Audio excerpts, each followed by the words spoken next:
Komisi 10 DPR RI mengevaluasi program pembelajaran jarak jauh mulai dari pemanfaatan program kuota internet bagi para pendidik hingga peserta didik, ketersediaan akses internet di daerah, dan data tentang kepemilikan gawai atau komputer untuk sekolah, sehingga siswa dan guru dapat lebih maksimal menjalankan sistem pembelajaran jarak jauh.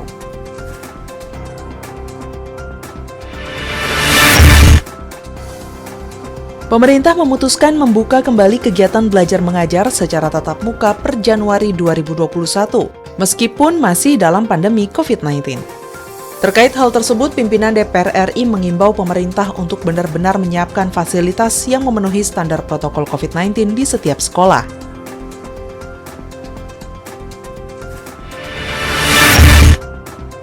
Untuk mengatasi disparitas kualitas pendidikan nasional, menciptakan visi pendidikan, serta mewujudkan pembangunan jangka panjang, Indonesia Emas tahun 2045, Komisi 10 menekankan pentingnya implementasi dari konsep peta jalan pendidikan nasional.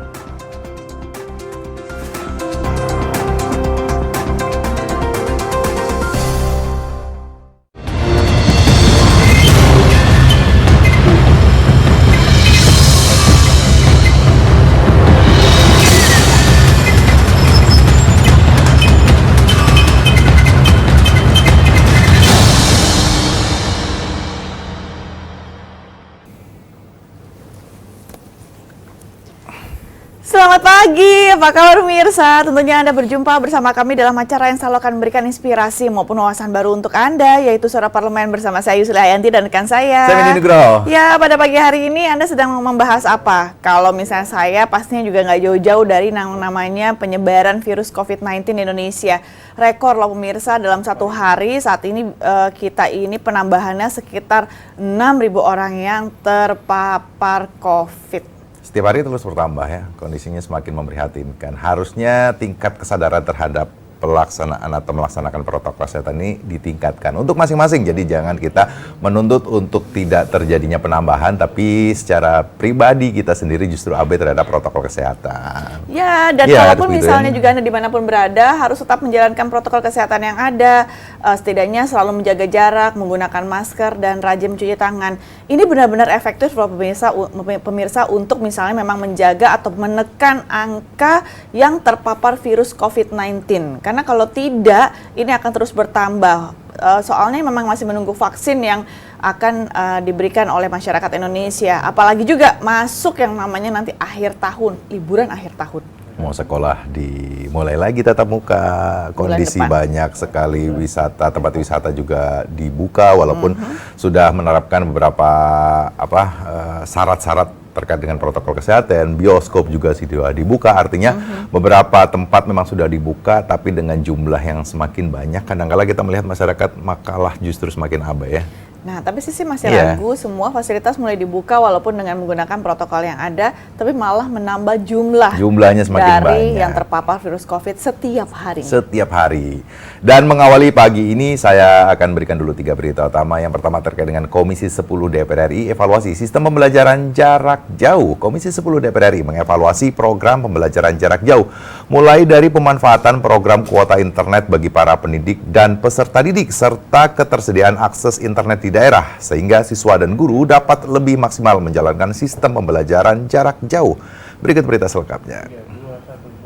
Komisi 10 DPR RI mengevaluasi program pembelajaran jarak jauh mulai dari pemanfaatan program kuota internet bagi para pendidik hingga peserta didik, ketersediaan akses internet di daerah, dan data tentang kepemilikan gawai atau komputer untuk sekolah, sehingga siswa dan guru dapat lebih maksimal menjalankan sistem pembelajaran jarak jauh.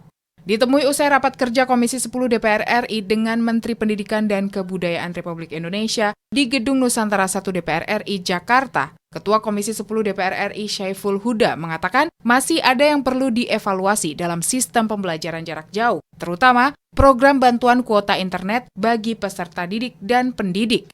Prinsipnya secara nasional itu cukup membantu. Nah, tinggal ada beberapa temuan di lapangan, misalnya dari kuota yang diterima siswa 35 GB itu, karena ada porsi-porsinya, porsi 5 gigabyte untuk apa, sisanya untuk apa. Anggota Komisi 10 DPR RI Ferdiansyah mendesak Kementerian Pendidikan dan Kebudayaan segera merealisasikan rekomendasi yang telah dikeluarkan Panitia Kerja Pendidikan Jarak Jauh. Ferdiansyah mendorong Kemendikbud mengeluarkan data tentang kebutuhan tenaga pendidik dan peserta didik dalam proses pembelajaran jarak jauh.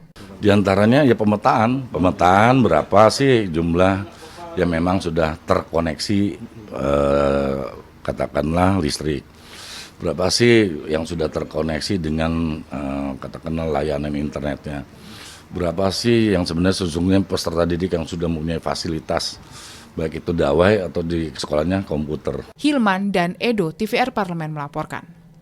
Ketua Komisi 10 DPR RI Saiful Huda menilai bahwa kuota internet yang saat ini belum sepenuhnya bermanfaat karena masih terdapat pembatasan kuota belajar dan umum. Saiful juga berpendapat bahwa seharusnya bantuan kuota internet dapat difleksibelkan sehingga penggunaannya maksimal. Dan anggota Komisi 10 Ferdiansyah juga mendesak Kementerian Pendidikan dan Kebudayaan karena merealisasikan rekomendasi yang telah dikeluarkan Panitia Kerja Pendidikan Jarak Jauh. Ferdiansyah mendorong bahwa Kemendikbud mengeluarkan data tentang kebutuhan tenaga pendidik dan peserta didik dalam proses pembelajaran jarak jauh. Nah, harus dipertimbangkan kembali kan untuk yang namanya evaluasi pembelajaran jarak jauh ya pemirsa ya. Karena kan kalau misalnya sampai saat ini mungkin kembali lagi jaringan yang memang menjadi penghambat terbesar untuk pembelajaran jarak jauh ini berjalan dengan lancar. Karena yang udah-udah kalau misalnya memang untuk melihat dengan kondisi bagaimana anak-anak belajar biasanya terhenti dikarenakan kembali lagi jaringan yang kurang bagus. Nah, itu saja masih di daerah-daerah ataupun di kota-kota besar. Bagaimana dengan kondisi yang memang ada beberapa wilayah-wilayah ataupun daerah yang sulit sekali untuk mendapatkan jaringan dengan bagus? Ya, artinya dari DPR RI memang terus melakukan pengawasan ya, apakah memang dengan pembelajaran jarak jauh atau menggunakan kuota internet nih masalah jaringan perlu ditingkatkan. Itu dia. Kemudian berita kedua terkait dengan sekolah tatap muka 2021. Siapkan fasilitas standar COVID-19. Pemerintah memutuskan untuk membuka kembali kegiatan belajar mengajar secara tatap muka dan pada Januari 2021 meskipun masih dalam masa pandemi COVID-19. Terkait hal tersebut, pimpinan DPR RI menghimbau pemerintah untuk benar-benar menyiapkan fasilitas yang memenuhi standar protokol COVID-19 di setiap sekolah. Berikut berita selengkapnya. Pemerintah memutuskan membuka kembali kegiatan belajar mengajar secara tatap muka per Januari 2021, meskipun masih dalam pandemi COVID-19. Terkait hal tersebut, pimpinan DPR RI mengimbau pemerintah untuk benar-benar menyiapkan fasilitas yang memenuhi standar protokol COVID-19 di setiap sekolah. Wakil Ketua DPR RI Sufmi Dasko Ahmad yang ditemui di Gedung Nusantara 3 Senayan, Jakarta baru-baru ini mengatakan, sektor pendidikan memang termasuk yang paling terdampak dari pandemi COVID-19, di mana tentunya dapat mempengaruhi kualitas dari pendidikan. Sufmi Dasko juga berpendapat mengenai akan diaktifkannya sekolah tatap muka di bulan Januari mendatang. DPR mengimbau pemerintah untuk benar-benar menyiapkan fasilitas yang ada di sekolah yang sesuai dengan standar COVID-19. Pikir sektor pendidikan memang termasuk yang paling berat terdampak dalam pandemi COVID-19. Ya memang kita juga harus menjaga kualitas pendidikan anak dan kuantitasnya. Dasko pun berpendapat, keputusan memulai sekolah tatap muka harus dilakukan melalui tahapan yang cermat demi generasi bangsa. Nah, oleh karena itu apabila memang di bulan Januari itu akan diaktifkan sekolah, itu kita minta kepada pemerintah untuk benar-benar menyiapkan fasilitas yang ada di sekolah-sekolah yang memenuhi standar protokol COVID-19 dan juga kepada guru. Zikri dan Denus, TVR Parlemen, melaporkan. Wakil Ketua DPR RI Sufmi Dasko mengatakan bahwa sektor pendidikan memang termasuk yang paling terdampak dari pandemi COVID-19, di mana dapat mempengaruhi kualitas dari pendidikan. Sufmi juga berpendapat bahwa mengenai hal akan diaktifkannya sekolah tatap muka di bulan Januari mendatang, DPR RI menghimbau pemerintah untuk benar-benar menyiapkan fasilitas yang ada di sekolah yang sesuai dengan standar COVID-19. Ia pun berpendapat bahwa keputusan memulai sekolah tatap muka harus dilakukan melalui tahapan yang cermat demi generasi bangsa. Setuju, kalaupun misalnya memang ini akan positif dibuka untuk yang namanya tahap pembelajaran tatap muka, tapi memang harus benar-benar mungkin ada pengawas yang datang ke setiap sekolah-sekolah untuk melihat dengan kondisi yang ada, bagaimana dengan kondisi persiapan fasilitas tetap menjaga jangan sampai terpapar yang virus COVID-19, karena kan ini potensi sekali untuk menciptakan klaster baru, yaitu klaster sekolah. Ya, kalau kita lihat dari sekolah, anak-anak sekolah ya, terutama adik-adik kita memang di lapangan mungkin agak sulit ya melaksanakan atau menjalankan protokol kesehatan. Mungkin yang SMP, SMU ataupun SD misalnya yang diwajibkan menggunakan masker, kadang-kadang kita mungkin susah ya mengasih itu seperti itu. Kita aja yang dewasa aja masih sulit agak kan? susah ya. Bisa disiplin. Kemudian di berita ketiga terkait dengan peta jalan pendidikan nasional atasi disparitas kualitas pendidikan. Untuk mengatasi disparitas kualitas pendidikan nasional, untuk menciptakan visi pendidikan serta mewujudkan pembangunan jangka panjang Indonesia Emas tahun 2045, Komisi 10 DPR RI menekankan pentingnya implementasi dari konsep peta jalan pendidikan nasional. Berikut berita selengkapnya. Untuk mengatasi disparitas kualitas pendidikan nasional, menciptakan visi pendidikan, serta mewujudkan pembangunan jangka panjang Indonesia Emas tahun 2045, Komisi 10 menekankan pentingnya implementasi dari konsep peta jalan pendidikan nasional. Ditemui usai pertemuan tim panitia kerja peta jalan pendidikan Komisi 10 DPR RI di Kota Padang, Provinsi Sumatera Barat, Wakil Ketua Komisi 10 DPR RI, Hetifah Syaifuddin mengatakan, masih terjadi kesenjangan kualitas pendidikan di sekolah-sekolah milik swasta maupun negara. Karena di swasta juga ada yang bagus-bagus sekali, gitu, yang kurang-kurang sekali. Di negeri juga mungkin masih tidak merata dari satu daerah ke daerah lain, satu sekolah dengan sekolah lain. Nah, jadi ada 8 standar itu mungkin sekarang juga kita akan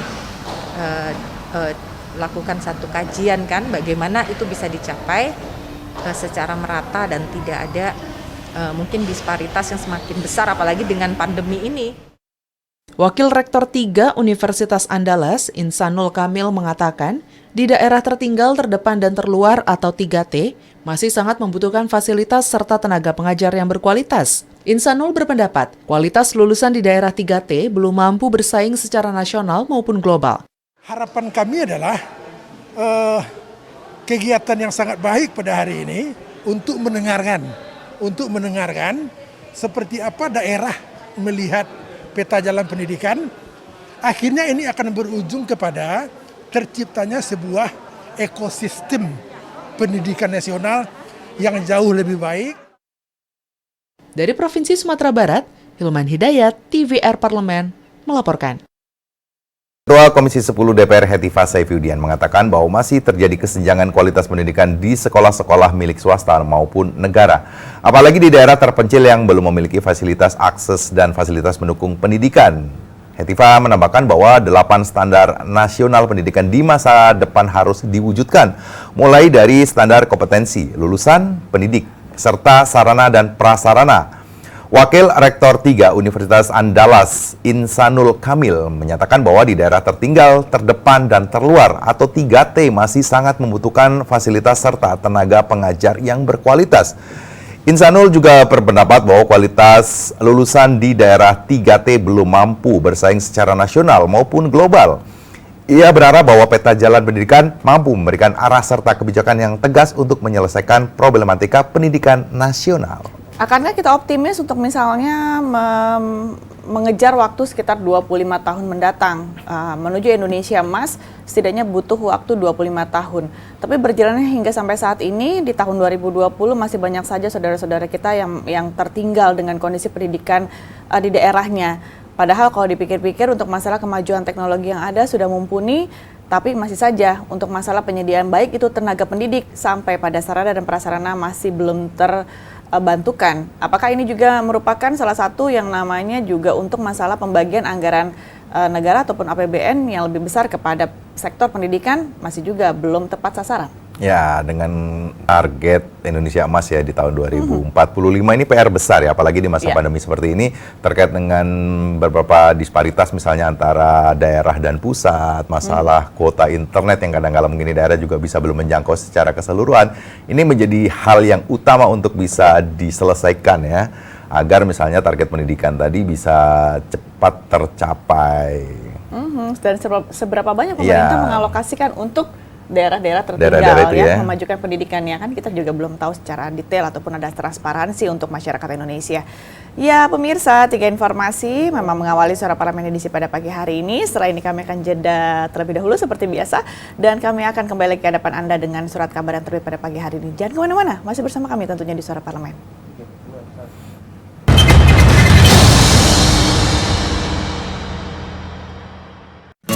Indonesia siap memasuki tatanan hidup baru di tengah pandemi corona. Apa kita sudah paham persiapan dan protokol kesehatan yang harus dilakukan di lingkungan kerja? Pastikan kondisi tubuh sehat saat berangkat ke kantor. Gunakan masker. Membawa perlengkapan makan sendiri. Sediakan hand sanitizer dan selalu mencuci tangan. Saat akan melakukan ibadah, ingatlah untuk saling menjaga jarak aman dan membawa perlengkapan ibadah sendiri. Karena tempat ibadah sudah tidak menyediakan alat ibadah untuk mengurangi penyebaran virus corona. Semoga kita semua mampu memutus mata rantai penyebaran COVID-19 dan roda perekonomian pun tetap berputar.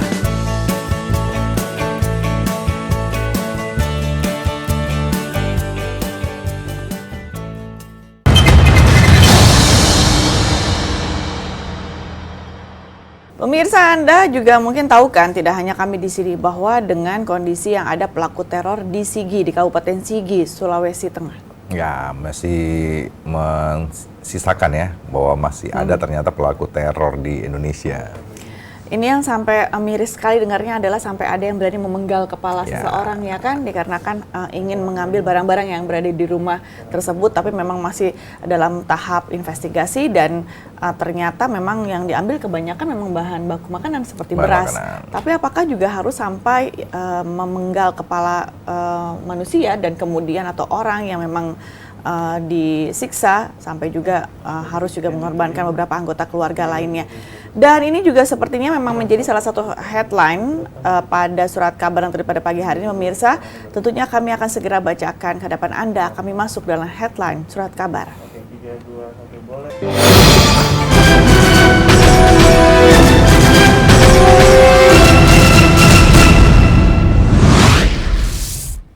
Pas pada pagi hari ini, Presiden mengatakan usut tuntas pelaku teror di Sigi. Presiden Joko Widodo menginstruksikan Kepala Polri, Jenderal Polisi Idham Aziz, untuk mengusut tuntas para pelaku teror di Sigi. Joko Widodo mengecam keras tindakan di luar batas kemanusiaan dan tidak beradab di Sigi, dan tindakan biadab itu dinilai bertujuan untuk menciptakan provokasi dan teror di tengah masyarakat guna merusak persatuan dan kerukunan masyarakat. Polri menyebutkan bahwa pelaku teror di Sigi ditengarai bagian dari kelompok teroris Mujahidin Indonesia Timur di bawah pimpinan Ali Kalora. Aparat keamanan belum berhasil menangkap teroris yang membunuh 4 warga Sigi dan membakar sejumlah rumah warga di Lambong Tongga, Sigi, Sulawesi Tengah. Personel gabungan TNI dan Polri dihadapkan pada kondisi medan yang sulit dan untuk bisa menangkap para pelaku. Iya ya, pasti sulit sekali untuk bisa menangkap para pelaku ya. Tapi setidaknya juga seluruh masyarakat Indonesia menunggu bahwa memang benar-benar pelaku teror ini dapat segera ditangkap. Ya, kalau Presiden sudah menginstruksikan Panglima ataupun Kapolri untuk bisa segera menyeret pelaku atau menangkap pelaku ini, minimal kita sebagai masyarakat ya dengan kondisi seperti ini rasa tenang dan nyaman terkait dengan keamanan ini penting banget ya kalau masih ada teror-teror seperti ini ya. Apakah juga misalnya di Sigi juga tidak merasakan ya di masa pandemi seperti ini ya? Masih saja melakukan tindakan anarkis sesama saudara. Karena ini adalah bisa jadi cikal bakal terjadinya perpecahan di Indonesia. Dan pemirsa, ini informasinya memang detailnya ada di harian Kompas yang terbit pada hari ini Selasa 1 Desember tahun 2020. Kami jeda kembali, jangan kemana-mana, masih bersama kami tentunya di Suara Parlemen.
Pemirsa, memang ada wacana ya yang namanya juga masuk tahun 2021 yang pertama kali juga wacana yang paling gres ataupun misalnya hot masih dibicarakan di banyak kalangan, yaitu adalah memang sekolah akan dibuka. Dan itu berarti juga bahwa pembelajaran jarak jauh juga masih tetap ada yang diberlakukan, tapi juga masih boleh juga untuk dilakukan tatap muka. Setuju nggak kalau misalnya saya sebagai seorang ibu ataupun orang tua secara pribadi belum setuju loh? Ya, walaupun dari pemerintah mengklaim bahwa akan dilaksanakan sekolah tatap muka ini dengan alasan salah satunya misalnya anak sudah terlalu jenuh di rumah, ibu atau orang tua yang merasa tidak sanggup lagi memberikan pelajaran kepada anak jika pelajaran ini dilakukan secara jarak jauh. Ini banyak sekali ya. Apakah memang kita harus berpatokan terhadap rasa jenuh? Atau memang kita lebih pada prioritas untuk tetap menjaga kesehatan dan menekan terlebih dahulu tersebarnya ataupun terpaparnya virus COVID-19 yang begitu cepat di Indonesia. Ini yang akan kami angkat ke depan Anda pada pagi hari ini, pemirsa, mengenai sekolah dibuka, lalu protokol kesehatan bagaimana. Akan kami berikan dulu informasi lengkapnya dalam tajuk Suara Parlemen berikut ini. 3, 2, 1.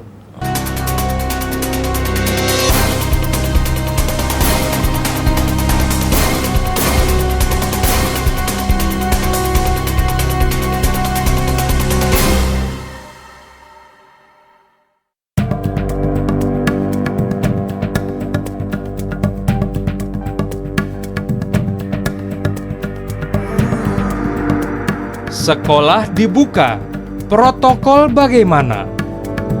Anak-anak di Indonesia yang terpapar COVID-19 mencapai 11,3%. Namun pemerintah resmi mengizinkan kegiatan tatap muka di sekolah di seluruh wilayah Indonesia mulai Januari 2021. Untuk itu, DPR meminta pemerintah mempertimbangkan pemberian izin tersebut berdasarkan presentase jumlah anak-anak yang terpapar virus COVID-19 dan memberikan persyaratan tertentu bagi daerah yang akan membuka kegiatan belajar mengajar secara tatap muka. Selain itu, pemerintah harus memastikan seluruh sekolah yang akan membuka kegiatan belajar tatap muka untuk memenuhi syarat-syarat yang dibutuhkan untuk memenuhi protokol kesehatan serta mematuhi aturan yang ditetapkan. Oleh karena itu, penting untuk melakukan simulasi pelaksanaan kegiatan belajar mengajar di sekolah yang sesuai dengan protokol kesehatan, sehingga orang tua memahami hal-hal yang perlu dipersiapkan siswa sebelum kembali belajar ke sekolah, serta memberikan pengarahan kepada anak-anak untuk mengikuti protokol kesehatan, seperti memakai masker, rajin mencuci tangan, dan menjaga jarak aman satu dengan lainnya. Selain itu, pemerintah harus mempersiapkan anggaran khusus yang digunakan untuk sarana dan prasarana pendukung protokol kesehatan, seperti membangun tempat cuci tangan, menyiapkan hand sanitizer di sekolah, serta menyiapkan masker dan face shield untuk siswa yang kembali bersekolah tatap muka. Terakhir, kita harus bertanya, sudahkah guru, murid, dan petugas lainnya di sekolah memenuhi standar kesehatan yang telah ditetapkan selama masa pandemi COVID-19?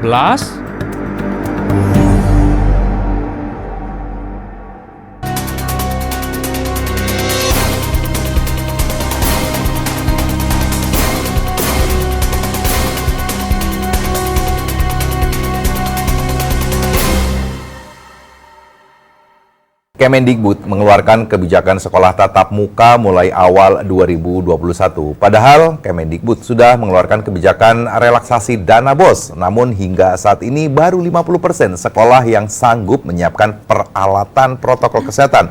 guna mencegah penularan COVID-19. Contohnya, pengadaan tempat cuci tangan, toilet yang representatif, hand sanitizer, masker, dan pengukur suhu. Ketua Komisi 10 DPR RI Saiful Huda mengungkapkan bahwa Komisi 10 menyambut baik rencana pembukaan sekolah tersebut. Huda menekankan bahwa perlunya penerapan protokol kesehatan COVID-19 yang ketat. Banyak sekolah di Indonesia yang tidak mampu belajar perlengkapan protokol kesehatan, dan ia mengatakan jika kebijakan pembelajaran tatap muka tetap diambil mulai Januari 2021, maka harus ada skema di luar kebijakan relaksasi dana BOS untuk bantuan kepada seluruh sekolah dalam hal pengadaan perlengkapan protokol kesehatan, termasuk merencanakan subsidi kuota yang masih belum tersalurkan. Karena kemarin sebesar 7,2 triliun yang dialokasikan untuk subsidi kuota, baru terpakai sekitar 6,2 triliun. Jadi ada sisa sekitar 1,3 triliun. Dan ini yang akan direncanakan untuk skema bantuan sekolah di luar dana BOS. Huda berharap bahwa Kementerian Keuangan mendukung usulan tersebut, mengingat pentingnya kegiatan sekolah kembali berjalan normal, tetapi dengan tetap menjalankan protokol kesehatan.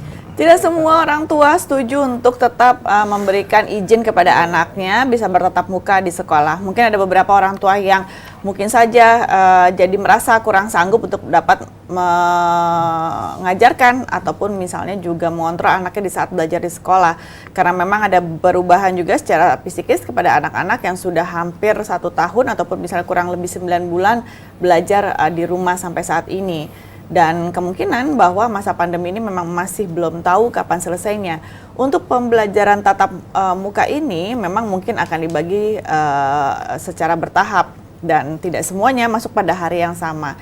Ada beberapa sekolah juga yang sudah simulasi, tapi banyak sekali orang tua juga yang masih sangat ragu untuk mengizinkan memberikan izin kepada anaknya untuk bisa bertatap muka di sekolah. Ya, memang beberapa skema terus dikaji ya, misalnya beberapa usulan, misalnya apakah perlu misalnya nanti sekolah tatap muka ini 2 atau 3 hari atau 3 kali dalam 1 minggu, terus misalnya dalam bersekolah mungkin tidak harus full misalnya seperti sekolah normal, mungkin 3 hingga 4 jam saja cukup, artinya untuk bisa menghindari kerumunan, artinya anak-anak juga tidak terlalu berlama-lama di sekolah, mungkin kan gitu ya. Tetap saja untuk namanya bertemu 2-3 kali dalam seminggu dan lamanya belajar waktunya tidak sampai lebih dari 4 jam. Tapi pada saat ini dilakukan secara kontinu dan berhari-hari karena kita tidak bisa tahu yang mana yang memang masuk dalam OTG atau jangan-jangan sudah terpapar tapi belum ketahuan. Dan ini bahaya sekali karena kan kita juga tahu bahwa anak-anak juga carrier atau pembawa yang baik. Ya, mungkin ini yang menjadi pertimbangan juga bahwa dengan kondisi seperti ini seolah pemerintah masih bersikukuh ya untuk tetap melaksanakan sekolah dalam tahun depan, mungkin rencananya di awal tahun 2021 ini. Apakah memang bisa benar-benar dilaksanakan, walaupun banyak kalangan juga mengatakan sebaiknya ditunda atau dikaji lebih dahulu dengan kondisi jumlah pasien COVID-19 ini kok semakin hari semakin bertambah. Setuju. Misalnya. Kalaupun misalnya juga nanti di bulan Januari penambahan per harinya ini masih rekor, bagaimana saat ini saja masuk liburan akhir tahun baru ini saja sudah hampir ataupun baru masuk tanggal 1 Desember sudah 6.000 lebih yang terpapar setiap harinya di Indonesia. Akankah juga untuk tatap muka dari pembelajaran ini juga akan tetap dilakukan di awal tahun 2021. Anda jangan kemana-mana pemirsa, masih bersama kami hingga akhir acara tentunya di Suara Parlemen.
DPR RI Muhammad Nur Purnamasidi mengungkapkan bahwa kesiapan sarana dan prasarana di lembaga pendidikan di Tangerang Selatan untuk melakukan sekolah tatap muka masih terbilang kurang. Hal ini mesti disikapi dengan sejumlah kesiapan yang lebih matang. Muhammad menjelaskan bahwa dibukanya kembali sekolah tatap muka diharapkan tidak menjadi klaster baru COVID-19. Ia mencontohkan ketersediaan wastafel sebagai salah satu sarana yang dibutuhkan di setiap sekolah, bahkan di setiap kelas saat pembelajaran tatap muka dilakukan. Ia mengatakan bahwa perlunya dilakukan uji coba atau sampling dalam melakukan sekolah tatap muka. Hal itu merupakan upaya jalan tengah pihaknya dengan Kementerian Pendidikan dan Kebudayaan. Ia menegaskan bahwa upaya uji coba itu akan dilakukan sebelum Januari 2021 agar bisa menjadi bahan evaluasi ketika nantinya sekolah tatap muka benar-benar dimulai pada awal tahun depan. Itu saja di barusan kamu bilang ya, bahwa itu di daerah Tangerang Selatan masih sangat kurang untuk masalah fasilitas.